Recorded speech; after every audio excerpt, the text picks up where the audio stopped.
بسم الله الرحمن الرحیم. سلامونه او درناوی ګرانو هیوادوالو. د لیک لوست یوې بلې برخې ته ښه راغلاست دوستانو. څرنګه چې د لیک لوست اتمې برخې ته رسېدلي یو، بیا هم د تیر په څېر د تورو لیکل او په تورو کې د جملو جوړښت یو بله برخه درته وړاندې کوم.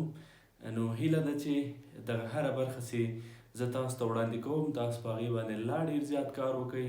زه په هر درس کې تاسو ته کورنۍ دندې هم سپارم او په هغې باندې کوشش کوئ چې کار وکړئ.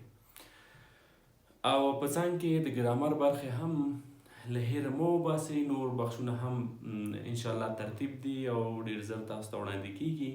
نو له موږ سره اوسئ او هیله ده چې زموږ چینل حتما در سره سبسکرایب کړئ او له خپلو دوستانو سره هم شریک کړئ. ګرانو دوستانو، د الفبا د تورو په برخه کې یاستو او نن وار رسیږي په اتم برخه کې د ری توري ته یا د ری حرف ته. د ری حرف موږ لیکو چې دا د ری حرف ته. ری د ری حرف ته. ری حرف کې زه مثلا لیکم چې روژه. ری روژه.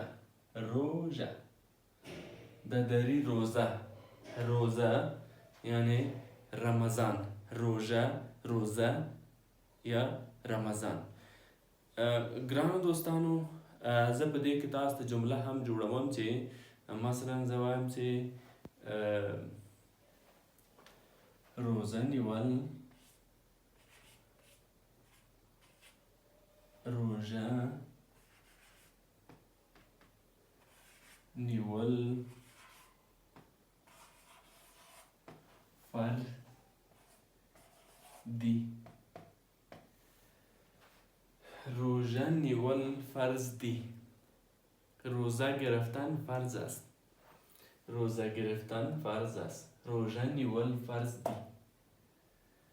او یا هم لیکم چې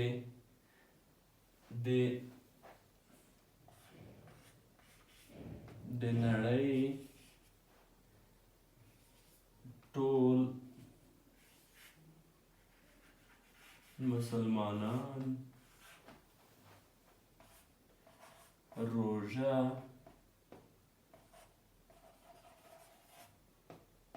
نیسي. د نړۍ ټول مسلمانان روژه نیسي. مسلمانان تمام جهان روزه میگیرد. مسلمانان تمام جهان روزه میگیرد.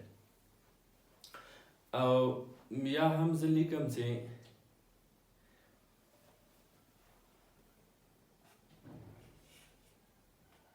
په ژمي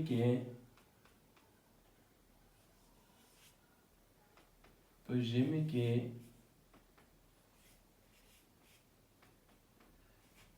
روژه نیول آسان وي. په ژمي کې روژه نیول آسان وي. در زمستان روزه گرفتن آسان می باشد. نو ځکه چې په ژمي کې یو داسې هوا سړه وي او بل دا چې ورځې هم یو څه کوچنۍ وي، نو په هغو وختونو کې د روزې نیول یو څه آسانه وي نسبت اوړي ته یا گرمی ته. په همدې شکل دوستای عزیز، شما به حرف ری دا کلمه را نوشته میکنین و آن را در جملات مناسب استعمال می نماید. گران دوستانو، د ری په حرف کې هم تاسو باید لږ تر لږه 10 کلمې ولیکئ او هغه په مناسبو جملو کې هم استعمال کړئ. او په دې پسې بل توری زموږ د زی حرف. زی چې دا نړنګوم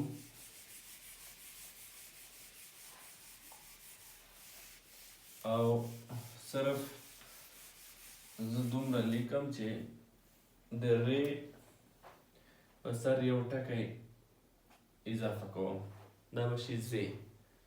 د زی توری یا د زی حرف. نو په دې کې زه تاسو ته یو جمله پکې جوړوم چې مثلا زی زده کړه.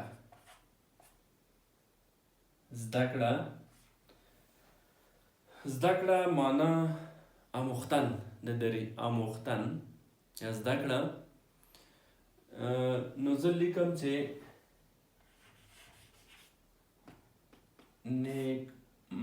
نیکمرغه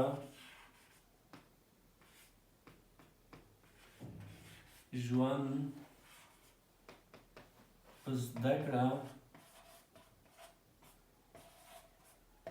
کې دی. نیکمرغه ژوند په زده کړه کې دی.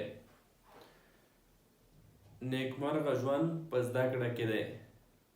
زندگی سعادتمند در آموختن است. زندگی سعادتمند در آموختن است.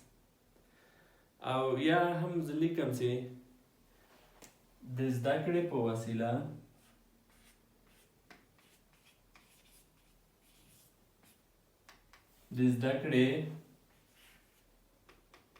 وسیله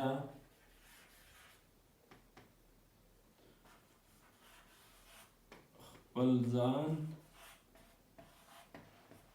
او خدای جل جلاله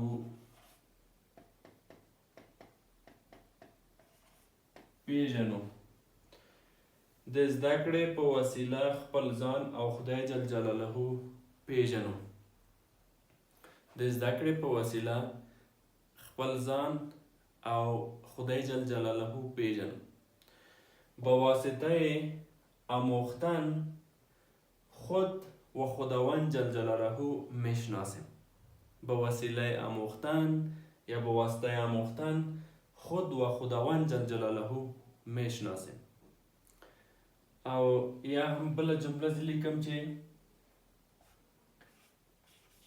د علم زده کړه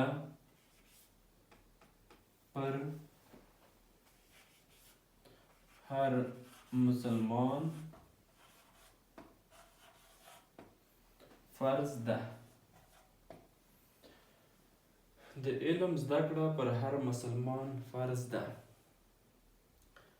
آموختن علم بالای هر مسلمان فرض است، هم په نارینه او هم په ښځینه. په همدې شکل ګرانو دوستانو د زی په توري کې هم کورنۍ دنده دا ده چې لږ تر لږه لس داسې حروف لس داسې کلمې یا نومونه ولیکئ چې د زی په توري شروع شوي وي او دا په مناسبو جملو کې وکاروئ. دوستای عزیز دا اسم و یا کلمات را نوشته میکنین که به حرف زی شروع شده باشه و آن را در جملات مناسب استعمال مینمایید. نو تر بیا چې د درس د لیک لوست نهمې برخې ته حاضرېږم تاسو په پاک رب سپارم. تر بیا ښه وخت.